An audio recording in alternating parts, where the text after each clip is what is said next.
Hello everyone, welcome back to my channel. It's Astha Chandra.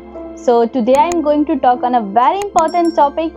Please dads, listen to me, and especially for girls, about her feelings and about her sacrifices for her parents. पर video में आगे बढ़ने से पहले kindly आप सभी से request है कि मेरे चैनल को सब्सक्राइब कर लें एंड बेल आइकन क्लिक कर लें ताकि आपको हमारे चैनल के लेटेस्ट अपडेट्स मिलते रहें. सो गाइज, आज मैं किसी को हर्ट करना नहीं चाहती, बट ये मुझे लगा ऐसा कि ये बहुत ही ज़्यादा इम्पोर्टेंट होने वाला है, क्योंकि एवरीवन नोज कि ये फादर और डॉटर का जो रिलेशन होता है, रिश्ता होता है, ये बहुत खूबसूरत होता है और बहुत अनमोल होता है. ये सभी जानते हैं कि एक बेटी अपने फादर से सबसे ज़्यादा प्यार करती है. सबसे ऊपर अगर वो कुछ रखती है तो वो अपने फादर को रखती है. तो और हमारे देश में कुछ गांव हैं, कुछ शहर हैं, कुछ सोसाइटीज़ हैं.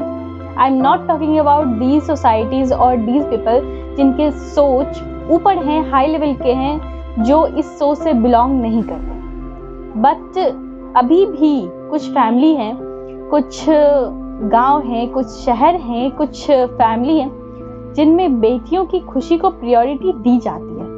बट पहले सेफ्टी को देखा जाता है कि मेरी बेटी सेफ है. इसी में इस सब चीज़ों से क्या हो रहा है ना कि कुछ बेटियां दब कर रह रही हैं. उन्हें लगता है कि वो खुलकर अपनी ज़िंदगी को जी नहीं पा रही हैं, और इनमें सबसे ज़्यादा रोल होता है एक फादर का. उनके लिए अपनी बेटी की सेफ्टी बहुत ही ज़्यादा इम्पोर्टेंस रखती है. चाहे कुछ हो जाए, मेरी बेटी सेफ रहे. उसके चरित्र पे वो सोसाइटी के 4 लोग उंगलियां ना उठा सकें. तो इसमें क्या होता है, जब बेटियां घर से निकलती हैं, कहीं पढ़ने जाती हैं, किसी से मिलने जाती हैं, तो सबसे पहला चीज़ जो है आता है उनका ड्रेसिंग. ऐसे कपड़े मत पहनो, वो 4 लोग क्या सोचेंगे.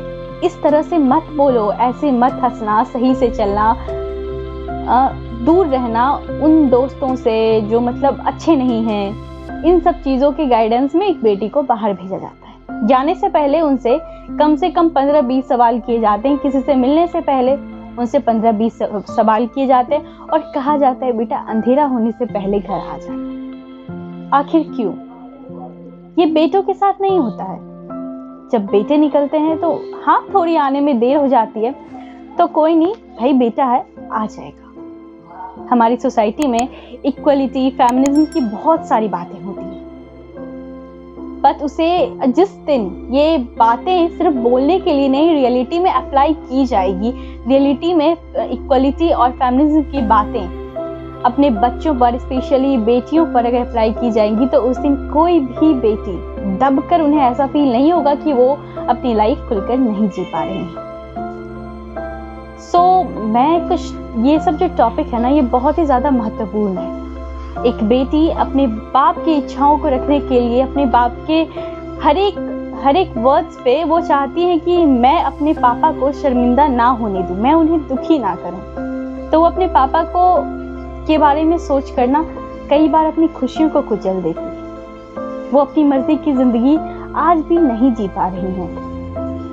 वो सेफ क्यों नहीं है? आप 4 सोसाइटी वाले लोग, जैसे एक फादर होते हैं, वो चाहते हैं मेरी बेटी सेफ रहे. प्रायोरिटी, आपकी बेटी की खुशियाँ आपके लिए फर्स्ट प्रायोरिटी है. एवरीवन नोस आपकी बेटी की खुशियाँ आपके लिए फर्स्ट प्रायोरिटी है, उसके बाद भी कुछ और.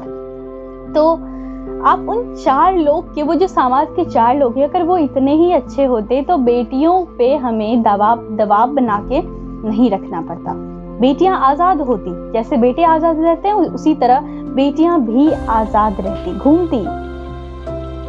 गॉड ने, ऊपर वाले ने उसे वैसे ही शरीर दिए हैं, वैसे ही 2 हाथ, 2 पैर, 2 आँखें, मुंह, नाक, कान, सब जैसे बेटों के हैं वैसे बेटियों के हैं. तो ये जो रोका टोकी होती है वो सिर्फ बेटियों पर ही क्यों होती है? बेटियां ही अपनी खुशियों को क्यों कुर्बान करती हैं? उन्हें बचपन से सिखाया जाता है कि तुम्हें दूसरे घर जाना है, तुम्हें दूसरे घर का भी मान रखना है, और तुम्हें 2 घर का मान रखना है. तो उन्हें बचपन से उस तरह से एक, जैसे सिपाही को तैनात किया जाता है, ट्रेनिंग दी जाती है, उसी तरह एक बेटी को दूसरे घर चलाने के लिए बचपन से कहा जाता है तुम्हें दूसरे घर में भी एडजस्ट करना है. अरे बेटी है, थोड़ा दाब कर रखो, दूसरे घर जाना है उसे। दूसरे घर में जाएगी, हो सकता है उसके फिर उस टाइम क्या होता है, पेरेंट्स ये नहीं सोचते कि मेरी बेटी दूसरे घर जाकर खुश रहेगी नहीं रहेगी, कम से कम उसे अपने घर में तो हैप्पी रहने दो, आजाद रहने दो, उसे अपने मन का करने दो। ये इक्वलिटी, फेमिनिज्म, ये सोसाइटी क्या, हमने सोसाइटी बनाई है ना कि सोसाइटी ने हमें बनाया है। अगर समाज के एक लोग भी इस चीज पर खड़े उतरे कि बेटों की तरह ही बेटियों को भी इक्वलिटी दी जाए, तो उस दिन बेटियां आजाद घूमेंगी। आप बेटों को समझाओ, बेटियों को रोको मत। आप सभी अपने बेटों को समझाओ, लड़कियां सेफ क्यों नहीं है, सड़क पर चलेंगी, ऐसे कपड़े पहन के चलेंगी, ये देखेंगे लड़के होंगे, अरे बहुत तरह का बहुत गंदे लोग होते हैं। आप अपने बेटों को समझाओ ना, बेटियां को। हाँ, कुछ जगहों पर बेटियां सेफ नहीं रहती हैं। हाँ, लेट नाइट्स उतने लेट नहीं, बट हाँ थोड़ी तो किसी रीजन से अगर वो लेट हो गई तो कोई नहीं, कॉल करो, उनके पास फोन दो।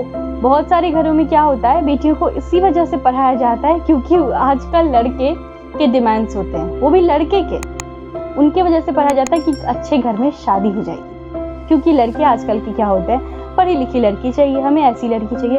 वो लड़कियों के लिए नहीं, वो लड़कों के लिए। कुछ जगहों पे आज भी लड़की की पढ़ाई होते ही शादी कर देनी चाहिए। क्यों? ऐसा लड़कों के साथ तो नहीं होता है। उनको पढ़ाते ही आप उनकी शादी तो नहीं करा देते हो।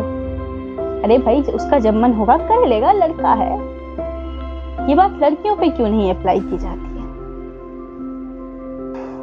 इस पुरुष प्रधान देश में अपने अस्तित्व को खोने मत देना तुम, डराना ना कि डरना तुम, इस जिंदगी को खुल कर जीना तुम, उसूल खुद के बनाना ना कि दूसरों के उसूलों पर चलना तुम, ना सहना उस घुटन भरी जिंदगी को जिसमें परिवार बनाने का व्याख्यान तो बहुत लंबा दिया जाता है मगर लोगों की अस्तित्व नहीं होती। सुनो, जैसे हर बार कुर्बान करती आई हो अपनी खुशियों को, इस बार अपनी खुशियों को अहमियत देना तुम, इस पुरुष प्रधान देश में अपने अस्तित्व को खोने मत देना तुम। एक फादर होने के नाते आप अपनी बेटी से पूछो कि आखिर वो क्या करना चाहती है अपनी जिंदगी में, उसके क्या सपने हैं, उसके क्या ड्रीम्स हैं। आप अपने बेटी और बेटों में फर्क मत करो। आखिर आप एक पिता हो, आप उससे जानने की कोशिश करो कि आखिर उनके क्या सपने हैं, उनके क्या ड्रीम्स हैं, वो जिंदगी में क्या करना चाहती हैं। हो सकता है वो अपनी मर्जी की भी जिंदगी जीना चाहती हैं, तो ये अधिकार, ये सम्मान आप उसे प्रदान करें एंड उनके हैप्पीनेस को देखें। आपके लिए आपकी बेटी की हैप्पीनेस फर्स्ट प्रायोरिटी होनी चाहिए। सो सेफ्टी को देखते हुए बट आप अपनी बेटी की खुशियों को देखो, आप अपनी बेटी से समझो, आप उसे जानने की कोशिश करो। So thank you so much for watching this video. मिलते हैं नेक्स्ट वीडियो में। जाने से पहले like, share, subscribe, comments a lot.